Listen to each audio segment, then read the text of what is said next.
nice thing to see, because it's all about the game and having fun.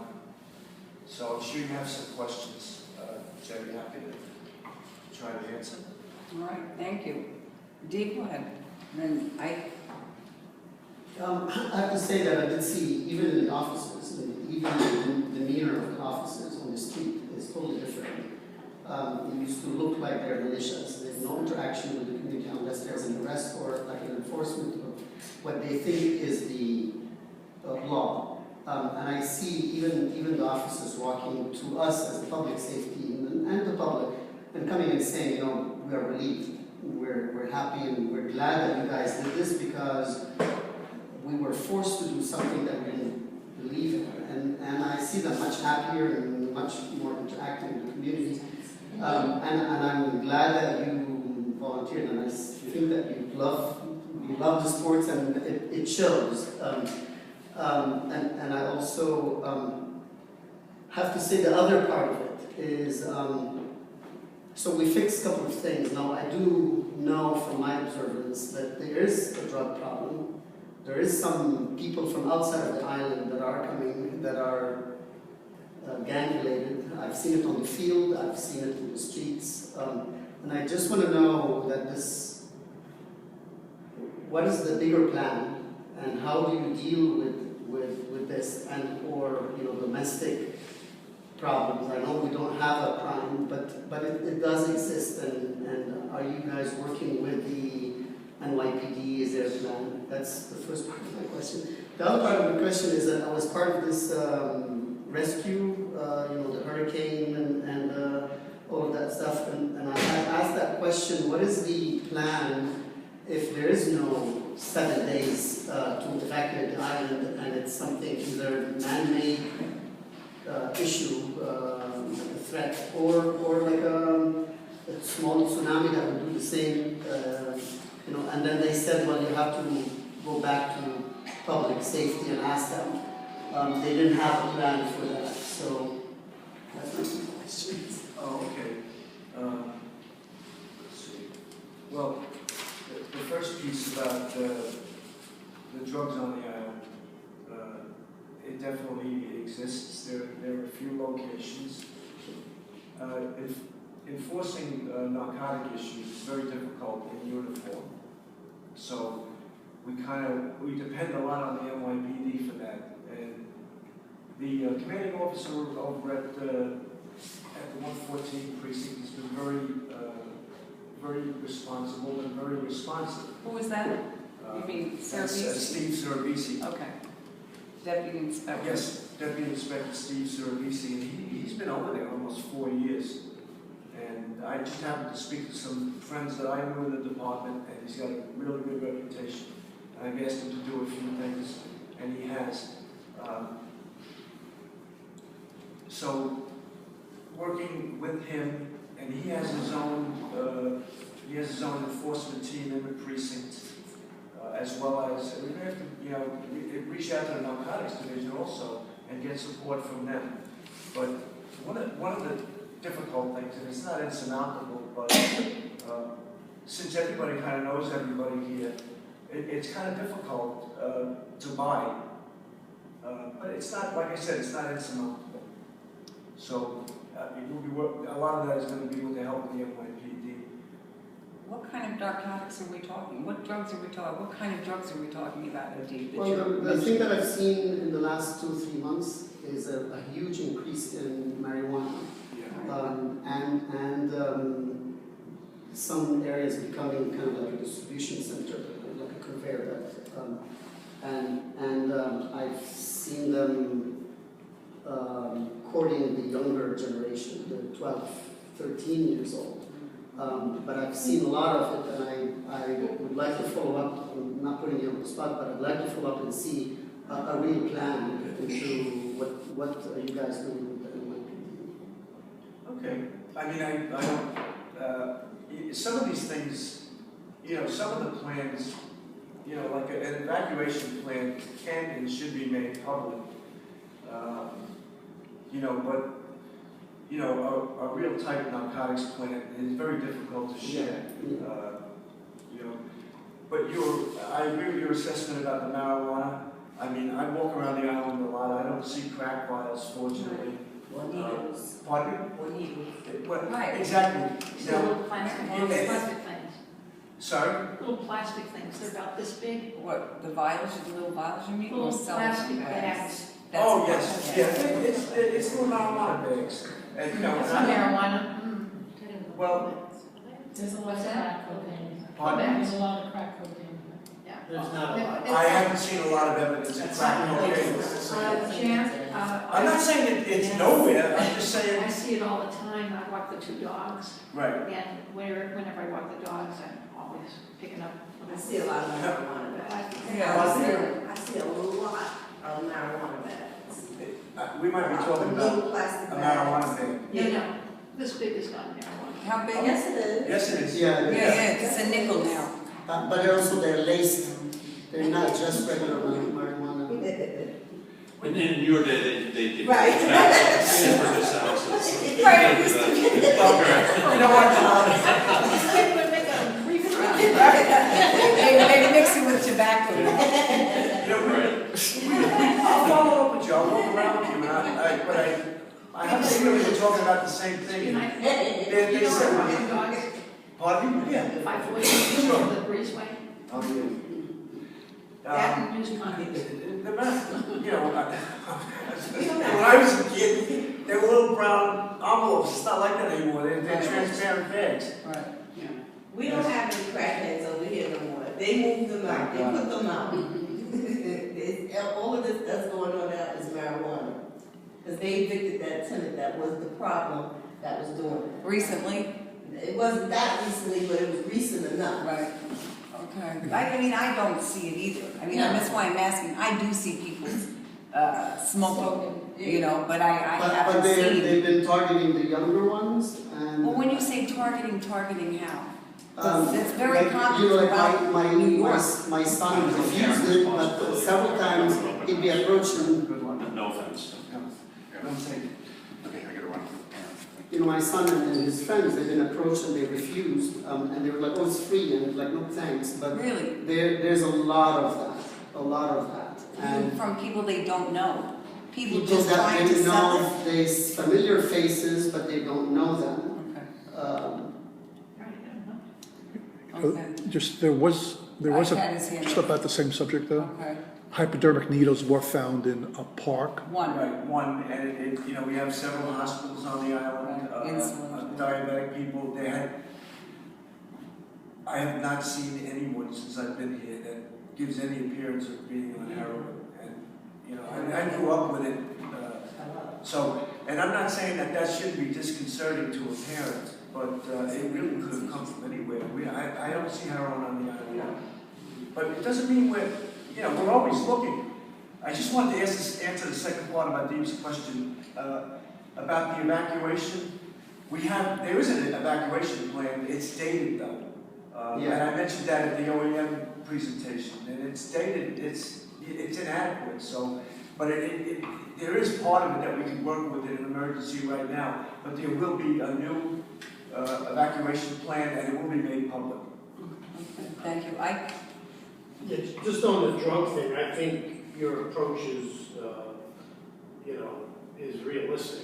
There's a tremendous decline citywide and nationwide in the hard drugs that really fueled a lot of the crime wave of the 80s and 90s that everybody talked about. A lot of that was driven by the epidemic of crack and stuff like that. That has radically declined. And what exists here is what exists across the United States, which is the first drug of choice for a layer of young people is pot. And to pose it as that we got a wave of marijuana use and to put forward a policy of like strict enforcement, that would be exactly the wrong method. And it seemed, in terms of dealing with it, because it's more of a social problem. But I just wanted to say that wasn't the main point I wanted to make, so I'll take another second. And we don't have anything hard hard, really, on Roosevelt Island, as far as I, can say, living here for all these years. Now, as you know, I'm sure, we came out of a pretty intense period, which this committee was at the center of sort of almost unprecedented on Roosevelt Island, of a real mobilization and stuff like that, that became focused on the leadership under RIRA and stuff like that. And so that, was amazingly intense for several months and culminated in, the changes that we're starting to see. And I will just say, I'm probably one of the more extreme people in terms of the whole struggle that we did and stuff like that. But I have to say that I'm not blind at all, and I think it's very positive, the changes that you're talking about in words and what we've seen in deeds. So it's very positive, and we would like nothing better than for our intense mobilizing and stuff like that to recede on the basis of the changes that are taking place. I think that's good for the community, and it's good for you. The Public Safety Committee has never wanted to be the supervisors or the management, and I'm sure you don't want that, of the police department. We're independent of the public safety. We're independent, we're a monitoring group. The only thing we really want, which seems to be being implemented under your leadership, is a line of communication, the ability to consult, and the ability, we will do our job. There are some hangover issues, legacy from the past administration, which we hopefully can resolve, over time. But for now, as long as the line of communication stays open, we will, carry out our independent, being a voice for the community. Any grievances, and a couple of things that have come up, from what Aaron tells me, you've been right on them, and we've been able to have the type of back and forth that's productive, unlike the previous experience. So I don't want you to think that, we're looking to do your job here. We sort of see ourselves, I think, or at least I see it, more like we're the union and you're management, And, we'll be independent of you, but at the same time, we want to be able to work together where we can. So thank you. Thank you. And there's a lot of work to be done, and I recognize that. And I recognize there are still some bad feelings, and I'm happy to hear that intense,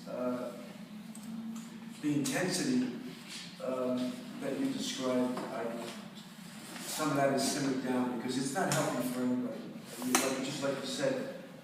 Well, it's simmered down because there's no cause for it to simmer up.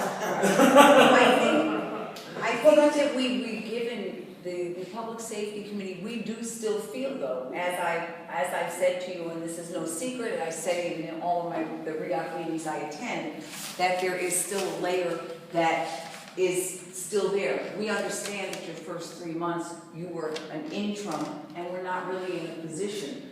Down the road, in conversations that I had with politicians and the commissioner, it was suggested that you will, once you become the chief, will be able to pick your own leadership positions, your own deputy director, your own captain, and we hope at that time you might look from within or look from without, but that those changes will be made. I understand nobody who first comes into a position, you want to learn your force. You need to understand what you're working with. People have knowledge, you take advantage of that knowledge. But down the line, there are survivors here who have had terrible experiences. I am included with the officers who we're still asking for the removal of. And I understand that you say you're looking at civilian complaints that were never really looked at. I mean, all of the suspensions that Officer Hernandez had, or Sergeant Hernandez had nothing to do with the civilian complaints. He was actually, RIRA overrode it and said there was, but in mine, which I happen to have had witnesses for and which gave statements, it was ignored, and it wasn't excessive force. So, I mean, there are still people there, the community still feels it, the mothers who have to see them on a daily basis are still concerned. And we're hoping as you become comfortable in your position, you will be able to take what, you know, people, like I said, from within and make changes. But for us, changes need to be made. Joyce was going to speak and then Viv. You wanted to say something, Joyce? Yeah, a couple of things. One, I wanted to address something that Mike brought up, and that is that my concern related to drugs isn't necessarily, you know, a kid smoking pot. That's not really the issue. The issue, unfortunately, related to drugs is that when they're selling drugs, then we get into the problems of territorial gang stuff going on, with our gang trying to hone in on somebody else's gang, somebody's territory, and in fact, we had a shooting in Eastwood that was related to a territorial dispute. So from a standpoint of, yeah, it's only marijuana, but the reality is that it's only marijuana can cause bullets to fly and civilians who are not in any way related to get hurt. That's not. Yeah, I mean, my position is not it's only marijuana. I know what could happen, but I also know there are certain realities of the social atmosphere that we presently live in.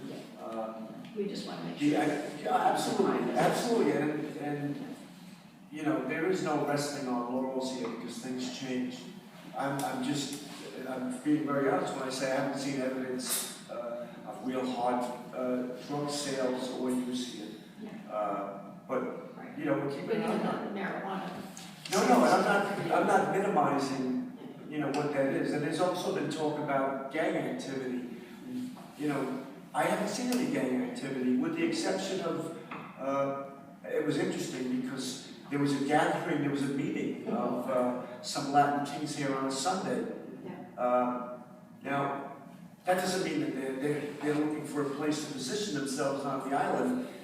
And I was on the phone that afternoon with Inspector Cerbisi, and then eventually with the gang captain from all of Queens. Yeah, I was going to say that, while I had him on the phone, and now I have. Pardon me? He knows they're here, and he knows that they're Crips. But what he says is there's no evidence of gang activity. Let me finish. The holdups, the shootings to get stature in a gang. There are a lot of things that we don't see. I don't understand why he's telling you that, because he has evidence of gang activity on Western Island. That's all I can say. I'm saying right now. I don't know about it. Well, I still can't. No, please tell me what it is. Okay, wait a second. All right, I still haven't asked a question. Wait, Monica, let Joyce finish, and then Vivian goes, and then Monica. But let's, you know, we don't want to get too far down the road on this. Number one, you know, we have the issue of the trespass violation that Keith was supporting for the landlords. So let me tell you my questions real quickly. Sure. One, I'd like to know what your position is on enforcing the trespass regulation and how you're going to go about doing that. Number two, we have an issue in Eastwood, otherwise known as Roosevelt Landings, that is the only building that doesn't have doormen on Roosevelt Island. And the issue is that the landlord doesn't see fit to lock the doors.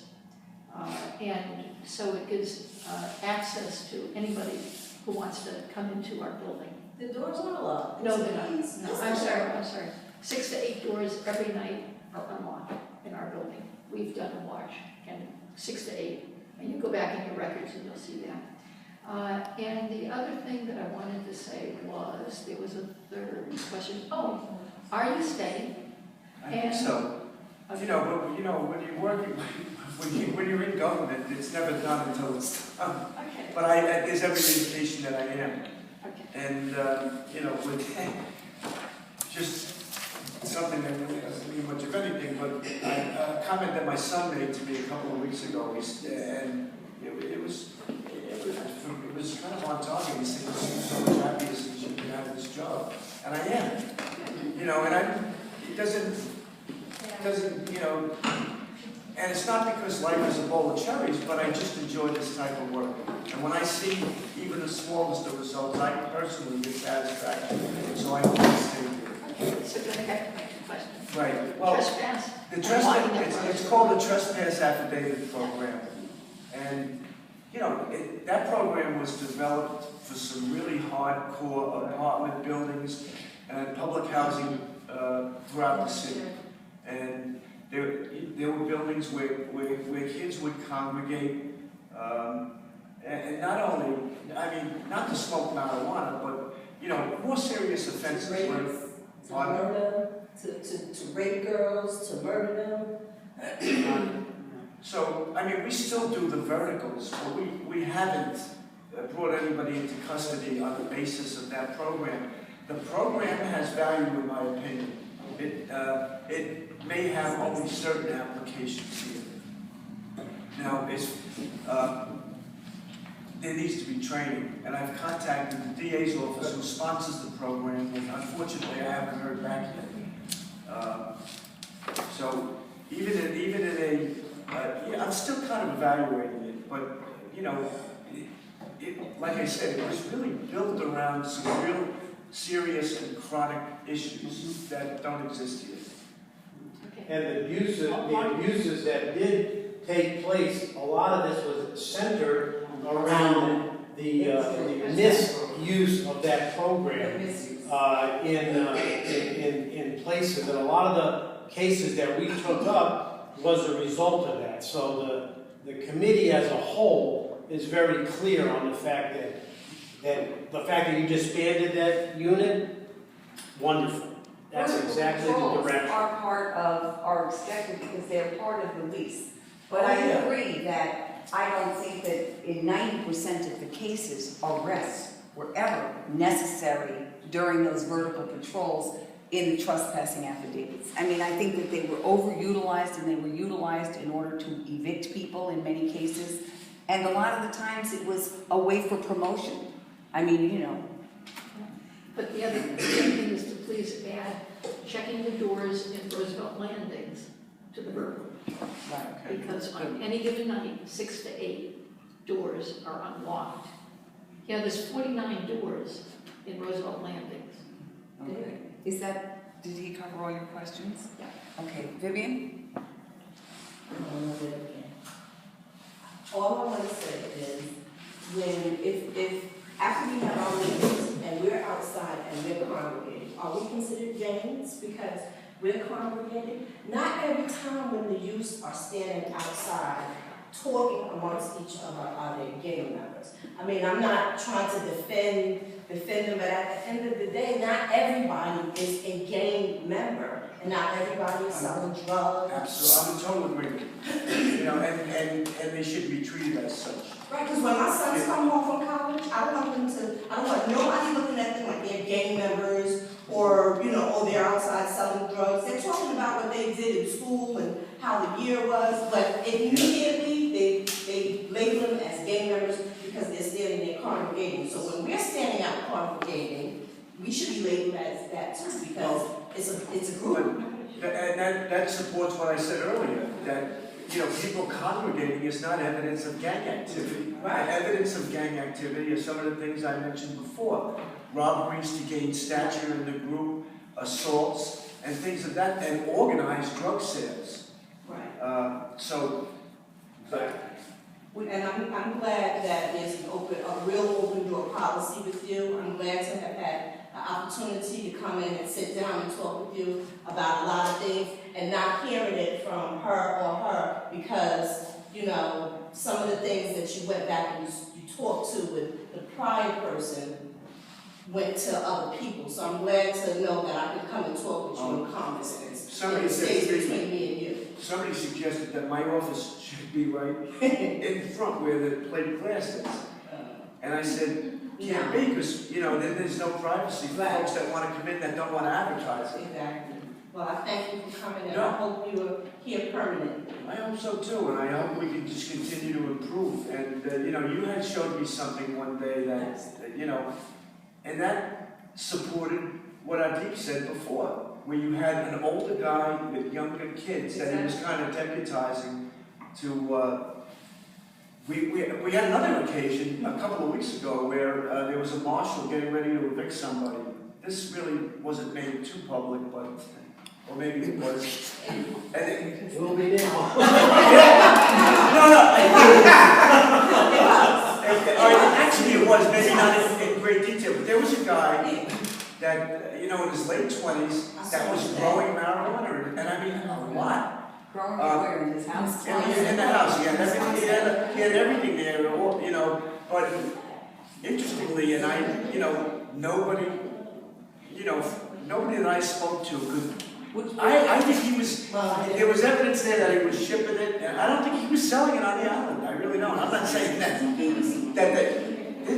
it's just interesting, this guy was a businessman, and nobody could place him as So nobody lived there except he just grew there? No, he lived there. He lived there, and he was being evicted. Oh, that All the was- money he was making, he should have paid the rent.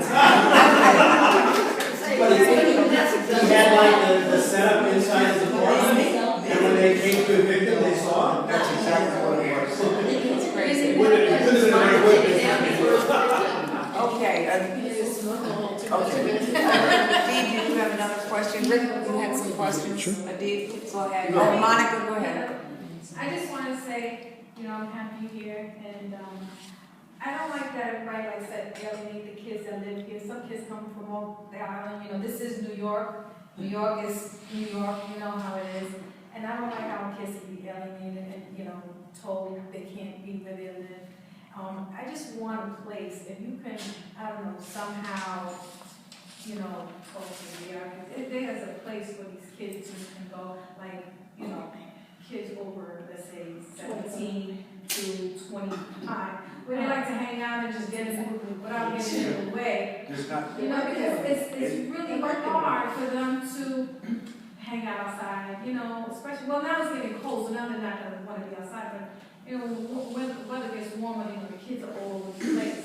So it'd be nice for somewhere where they can go and just relax and chill out and just be around The issue is their also, own, you know. and what happens when they don't have that is they get moved from one place Right. to another. It's shuffled around. and there's no quiet place, there's no place that you're not. One of the hardest things to address it would be noise complaints, especially with younger people. You know, and I was moved from corner to corner. Right. You just, you know, but in the end, they're really. Yeah, but before you came, they were being arrested. Right. This is what I'm saying. Thank God, you know, things have changed. They're not being arrested for being somewhere, you know, because before they were getting shipped downtown to Central Booking Yeah. and get fingerprinted and get cases. Nobody goes to central booking without, whether I'm here or not. I get calls in the middle of the But night. that's what I'm saying. Thank God, and I'm happy you're here because I haven't heard anybody that sent to Central Booking for being in the hallway or in front of the building or in the staircase or wherever, you know. Walking down the street. I feel safe. Sent to Central Booking for that. At the same time, I think we need to recognize that we do get complaints from residents about reefer in the hallways and kids, you know, making noise. And, you know, we're gonna have to respond to that. We're trying to respond to it in a different way. Right. But this is New York. And kids nowadays, this generation is, like I said, hip hop cultural generation. And the kids now, they have computers, they have iPads, they have cell phones, so they have technology and they're more advanced in the way they carry themselves and do things, where they need to, you know, have a place where they can go and, you know. I think though that you'll also They see, need an advanced I place. think I don't you'll think see- information. Uses is not I there. think you'll You see said it's not it. Right. more civility. Can we do one at a I time? think more civility that we've seen and more discretion on the part of public safety. I think over time, that will lead to more civility and better behavior among a layer of young people that I think were embittered by the past experience. I'm sure that that's going to be true over time. So I think, and we will help with that, you know. I mean, our committee, you know, we talk to people. Like for example, the way you handled the incident on July 4th. you know, that could have been, that would have been a disaster under the old regime. And it was handled very well. And believe me, some of the kids, I won't mention any names, that acted out during that whole thing. People in this committee talked to them and told them, that what they did was completely wrong and not at all what we fought this struggle for them to do. Thank you. Appreciate This it. is what I was saying to you, because some of the other instances that have happened in that term period, for instance, the Motorgate thing, I will admit that the individual was not acting appropriately either. The citizen was not doing the things she should have given her ID. She didn't necessarily do what she should do either. But it comes down to you have a professional, and we all have to relearn. We all have to. We have to educate the community, which I think is going to happen with more dialogues with you, with a more open communication in general, and we have to educate the officers. As you did that July 4th when you role modeled and showed them with somebody in your face, yelling at you, you didn't then pull them in and knock them out, or pepper spray them and bring them down. But in Motorgate, it is easy, if you're not right there, it is easy to go back into the mentality where you say, they're disrespecting us. It's going to happen, unfortunately, for a while until people relearn. I'm not approving it. I hand my ID. I would never condone it. I don't, and I will say that to the person that comes to me, will tell me the situation, well, X, Y, and Z. At the same time, in my business, I'm a social worker in counseling, a client comes to me and starts screaming at the top of her lungs. I don't haul off and arrest her. I might say, listen, we're not getting anywhere, you need to come back to me when you've calmed down so that we can talk. But, we do both have to do education. And as I was saying, we did talk to some of the youth that were out there and tried to explain. Now, there were different mitigating circumstances. The park was closed before it normally was. People didn't understand that. The signs had washed off. Things will get better, but we have to continue. And it goes to, officers as well as to our residents. I'm glad that it went the way it went, because it could have been problematic. Totally.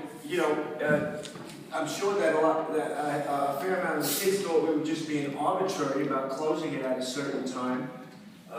And there wasn't really enough advance notice so that, that the kids knew that it has, it closes at a certain hour. And I was trying to explain to them, I said, there's a hospital here, and we get complaints from. It's not about people not being able to have a barbecue, and, it's just about ending it at a reasonable hour. We used to have, I'm hoping everybody else remember, we used to have a CPOP here, his name was Max. And when I said